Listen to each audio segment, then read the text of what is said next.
کشور داره هندونه کاشته میشه، چرا به جاش کاپاریس نکاریم؟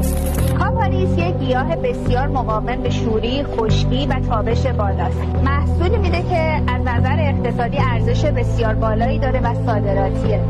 چرا باید کاپاریس رو تو کشور کشت کنیم؟ به 3 دلیل عمده. اول، این گیاه وقتی که بالغ میشه تو 3مین سال عمرش حدود 10 متر مربع روی زمین پوشش میده.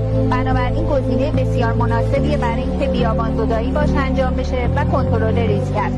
دومین بحثش این هست که علاوه بر اینکه خیلی به شرایط محیطی مقاومه، محصولی میده که ارزش صادراتی داره. اون عزیزانی که زمین‌هاشون به دلیل شور شدن آب، خشک شدن چاه‌های آب دیگه قابلیتی کشت گیاه دیگری رو ندارن، میتونن کاپاریس رو کشت بکنن و از این طریق زمین‌های رها شدهشون زیر کشت بره و محصولی رو برداشت بکنن که قیمتش به دلاره.